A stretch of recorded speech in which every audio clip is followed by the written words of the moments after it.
Merci d'être avec nous ce soir sur BFM TV, homme politique américain, diplomate. Vous avez été conseiller à la sécurité nationale de Donald Trump entre 2018 et 2019, l'un des principaux postes à la Maison-Blanche. Avant de démissionner, vous êtes aujourd'hui l'un des plus sévères procureurs du candidat républicain. Bon, à la veille du scrutin, je ne vais pas vous demander un pronostic bien évidemment, mais votre regard sur les rapports de force entre les deux candidats, c'est bien l'élection la plus indécise depuis plusieurs dizaines d'années ? Oui, je ne crois pas qu'on puisse prédire le résultat de cette élection. Vous avez vu, les sondages annoncent un scrutin très serré. On ne peut pas vraiment être sûr de pouvoir se fier. En tout cas, les marges semblent être très serrées. Et donc, il pourrait y avoir une victoire écrasante pour l'un ou l'autre des candidats. Pour l'instant, l'issue est vraiment incertaine. John Bolton, on a entendu plusieurs anciens collaborateurs de Donald Trump s'élever contre le risque d'une réélection du candidat républicain. Vous en faites partie. Est-ce que vous nous dites ce soir, si Donald Trump était élu, ce serait un danger pour les États-Unis ? Oui, je pense que ce serait un danger. Je pense qu'il n'est pas compétent. Ça a déjà été vérifié lors de son premier mandat. Il a fait beaucoup de dégâts. Certains dégâts ont pu être réparés, mais d'autres ont encore laissé des conséquences. Et donc, une réélection entraînerait de nouveaux dégâts. Ce serait vraiment une catastrophe de l'élire une nouvelle fois. Il n'a pas de philosophie, il n'a pas vraiment de projet.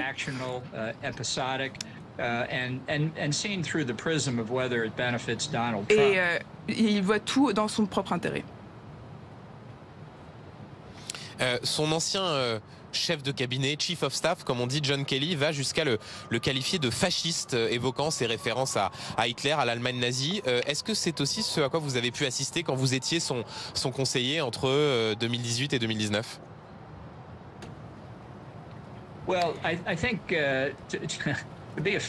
Oui, alors, être fasciste, ça implique une certaine philosophie, mais je crois qu'il n'est même pas capable d'une telle philosophie.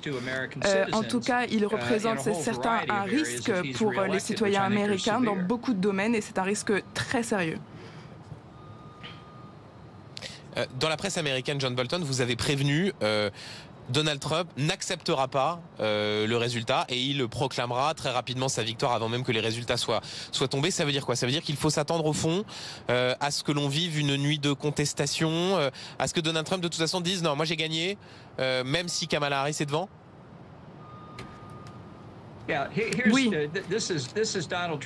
en fait, c'est la réalité de Donald Trump. Il n'acceptera pas de perdre. Et s'il perd, eh bien, il ne l'acceptera pas parce que ça signifiera que quelqu'un lui a volé la victoire. Il faut rappeler aux personnes ce qui s'est passé en 2020. En 2021, plutôt, il s'est assis derrière la télé, il regardait ce qui se passait au Capitole. Et peut-être qu'il va encore une fois réessayer de contester les résultats s'il perd une nouvelle fois. Vous évoquiez le Capitole, John Bolton. Ça veut dire qu'on pourrait revivre, que les États-Unis pourraient revivre ce qui a stupéfié le monde entier, ces scènes où les militants pro-Trump ont pris d'assaut le Capitole, c'était le 6 janvier 2021, qu'il faut se préparer aussi à ce qu'il y ait des scènes de violence.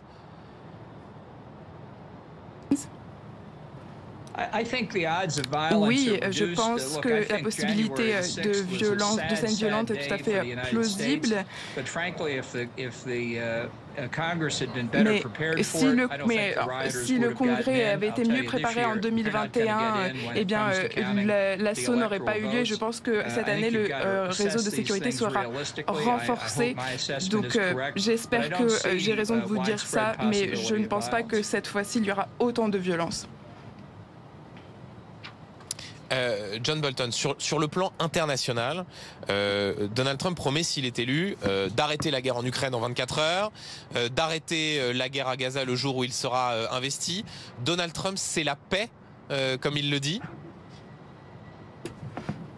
Il ne sait même pas de quoi il parle. Il ne sait même pas comment résoudre aucun de ces conflits.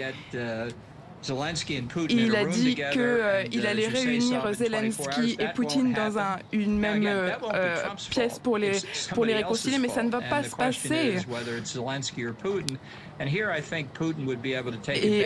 je pense que si ça arrive, en tout cas, eh bien, ce sera au profit de Poutine et ce sera de terribles nouvelles pour l'Ukraine. C'est le type de scénario au niveau du thème de la sécurité qui m'inquiète le plus.